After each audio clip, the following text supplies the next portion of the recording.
Sa Terrapor Kumbaytore nakatira ang isang 53-year-old na lalaki na nagngangalang Anaduray o tawagin na lang nating si Ador. Isa siyang matagumpay na negosyante sa real estate, mayaman at iginagalang sa lungsod.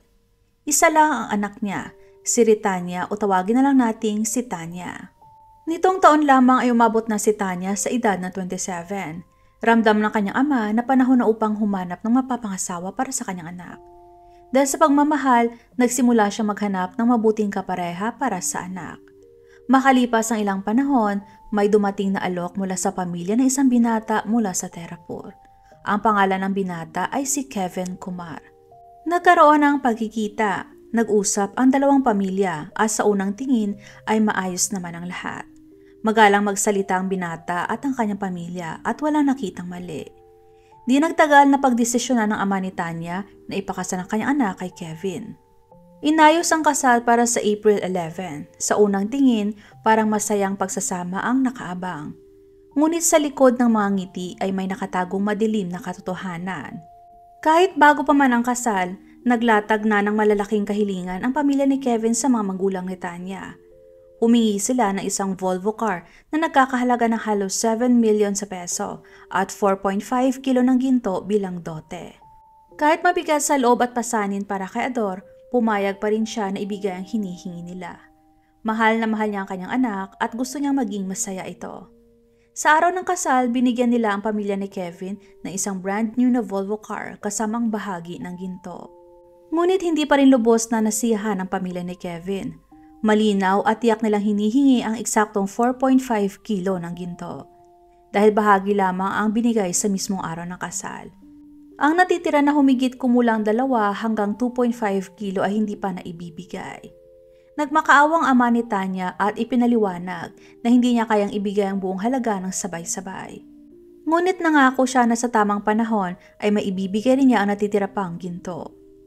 Natuloy ang kasal ayon sa plano. Napakalaking halaga ng pera ang nagastos dahil maraming mayaman at kilalang tao sa lungsod ang dumalo mula sa kanilang pamilya. Sa paningin ng mga tao, napaka-perpekto ng lahat.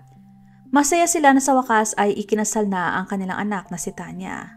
Ngunit habang iniisip ng kanyang pamilya na tapos na ang kanilang tungkulin, sa kabilang banda naman, mula pa sa unang araw sa bahay ng kanyang mga biyanan, napuno na ng paghihirap ang buhay ni Tanya.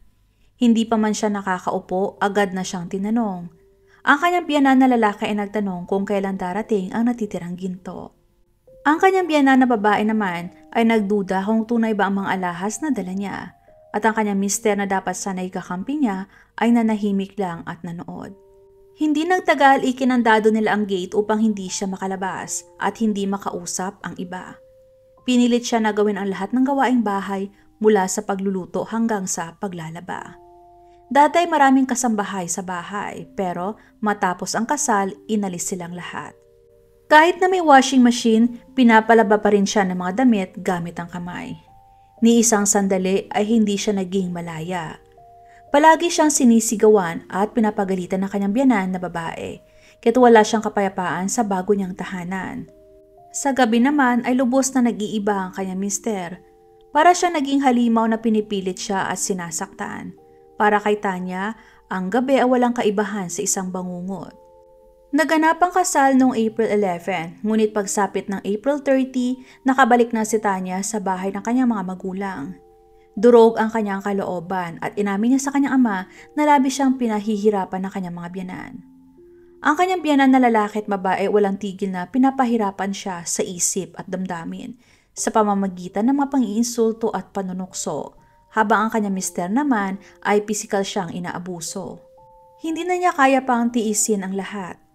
Ilang araw siyang pinatuloy ng kanyang pamilya upang bigyan siya ng kakaunting ginhawa.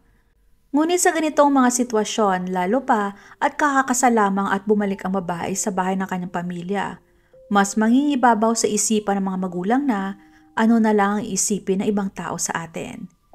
Sa halip na lubos na suportahan, madalas ay sinasabi ng mga magulang sa kanilang mga anak na babae na magtiis, magsakripisyo at panitilihi na pagsasama.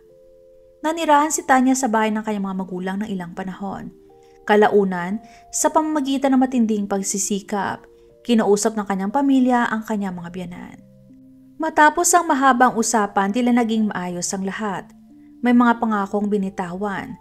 May mga salitang nagbigay ng pag-asa at sa huli, ibinalik si Tanya sa bahay ng kanyang mister. Ngunit mapait ang katotohanan at wala talagang nagbago. Pagkaraan ng humigit kumulang 25 hanggang 30 days, nagsimula na naman ang pang-aabuso. Muli siyang pinahirapan ng kanyang mga biyenan sa walang katapusang kahilingan at malupit na ugali. Dahil hindi na niya kayang tiisin, bumalik na naman si Tanya sa bahay ng kanyang mga magulang. Sa pagkakataong ito, pinaupo siya ng kanyang ama at diretsyong tinanong, "Sabihin mo ng malinaw, ano ba talaga ang nangyayari doon?" Matagal nang sinasabi ni Tanya ang katotohanan sa kanya sa pamamagitan ng mga tawag sa telepono. Sinabi sa kanya ni Tanya na iisa lang ang dahilan sa lahat ng pang-iinsulto, pang-aabuso at pananakit, ang patuloy na hiling ng mas malaking dote. Ito ang malupit na katotohanan. Habang tumatagal ay lalo lamang naging sakim ang pamilya ni Kevin. Madalas nilang laitin ang ama ni Tanya at kinukumpara ito sa ibang ama na ayon sa kanila ay nagbibigay daw ng bilyon-bilyong pisong dote. Dahil doon, hindi na nila binigyan pa ng kapayapaan ang buhay ni Tanya. Sa loob-loob ni Tanya, alam niyang ginagamit lamang siya. Lumipas ang ilang araw pagkatapos noon, ayaw na niyang bumalik sa bahay ng kanyang biyenan. Pero tinawagan ng kanyang ama ang ina ni Kevin. Pinapasorry si Tanya at pinangakuan na hindi na mauulit ang mga nangyari. Pagkabalik ni Tanya sa bahay na iyon, nagsimula na naman ang lahat gaya ng dati. Patuloy niyang pinakikinggan ang payo ng kanyang mga magulang na sinasabing mag-adjust lang siya dahil ganyan lang daw talaga ang buhay may asawa. Lahat ay kailangan na tiisin. Pero nang hindi na niya kinaya ang sakit, noong June 22 muling bumalik si Tanya sa bahay ng kanyang ama. Sinabi niya na gusto na niya muling manatili roon ng ilang araw dahil magulo ang kanyang isipan. 6 na araw siyang nanatili sa bahay ng kanyang mga magulang. June 28, bandang 9:30 ng umaga, sinabi niya sa kanyang pamilya na dadalhin niya ang kanyang kotse papunta sa malapit na templo.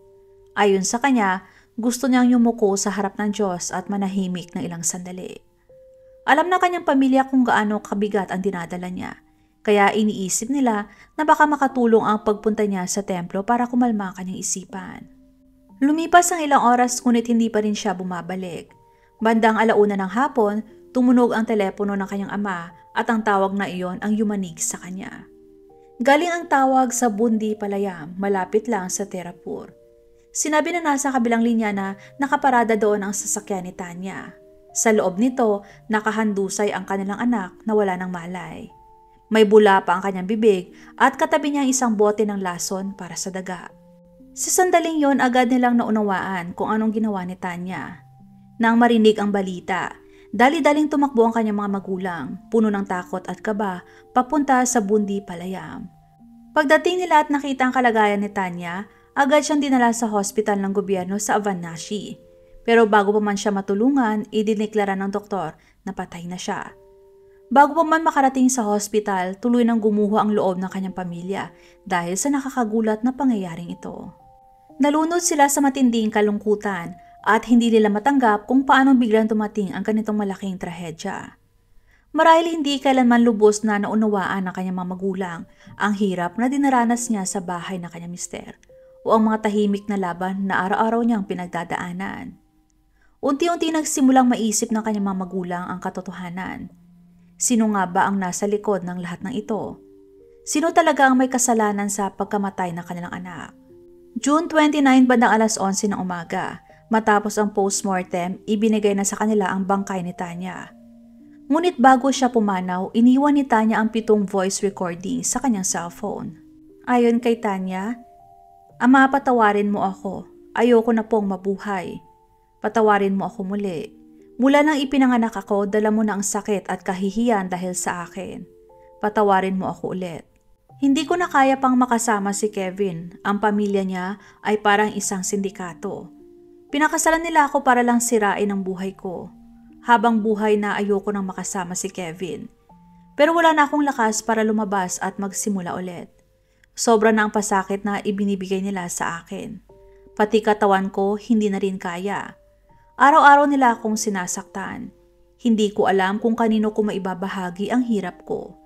Kapag nagsasabi ako, ang sagot lang ng tao ay mag-adjust ka at gagaan din ang buhay mo. Pero walang nakakaramdam ng sakit ko. Lahat nagkukunwari. Wala akong kasinungalingang sinabi. Ayoko nang maging pabigat sa'yo habang buhay. Sa pagkakataong ito, hindi ako ang may kasalanan. Ang mister ko, ang biyanan kong babae at ang biyanan kong lalaki, ang siyang bumabasag sa isip ko at sinasaktan ako pisikal.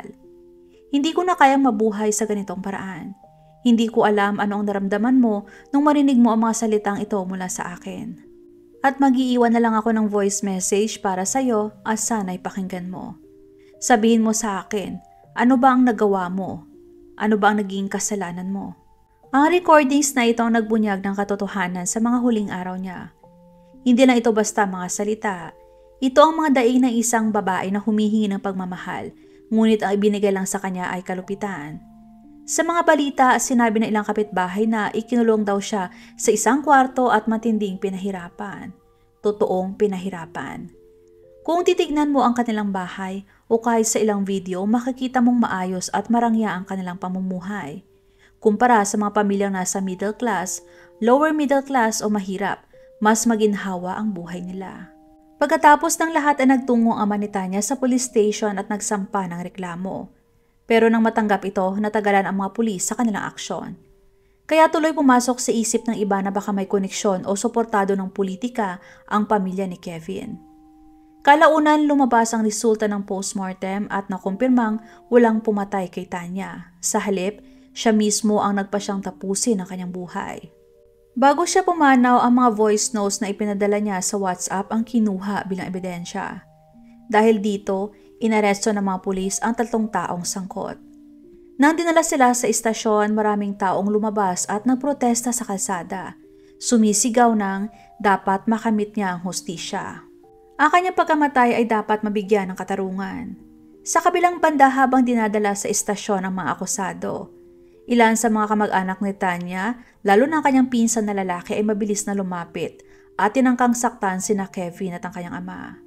Ayon sa batas sa ilalim ng Section 1943 ng Indian Penal Code na sa ulat ay tinawag na Indian Civil Security Code, kung ang isang babae wakasan ang sariling buhay sa loob ng 7 taon matapos siyang ikasal, otomatikong maisasampa ang kaso sa ilalim ng batas na ito.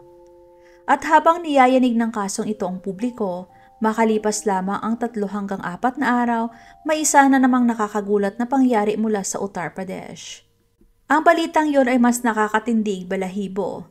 Sa kasong yon, isang batang lalaki na may edad 10 hanggang 12 ang naglantad sa media kung paano pinatay ng sariling ama at ng buong pamilya ang kanyang ina. Sa India ay hindi na bago ang mga ganitong pangyayari, lalo pa pag pinag-uusapan ang arranged marriage. Kaya nga hindi na rin nakakagulat na maraming babae o lalaki ang nagagawang patayin o ipapatay ang taong ipinakasal sa kanila dahil unang-una hindi naman yun ang totoong taong mahal nila. Dahil lamang sa hindi maipaliwanag na kultura sa India, maraming buhay na rin ang nawala sa pinakamalupit na paraan. Magpahanggang ngayon ay patuloy pa rin ang paglilitis at wala pang nailalabas na ulat tungkol sa resulta ng kaso. Kung mapaparusahan ba ang 3 sospek o makakaligtas sila sa pananagutan. Kaya naman ang hiling lang ng publiko ay sana mabigyan ng hustisya si Tanya at ang pamilya nito. Ano ba sa tingin nyo sino ang totoong may kasalanan sa kasong ito? Ang pamilya ba ni Kevin o ang ama ni Tanya na pili siyang pinababalik sa bahay ng pamilyang sinasaktan ng kanyang anak? Ang amang mas inisip ang kahihiyan o sasabihin ng ibang tao kaysa nararamdaman ng kanyang anak.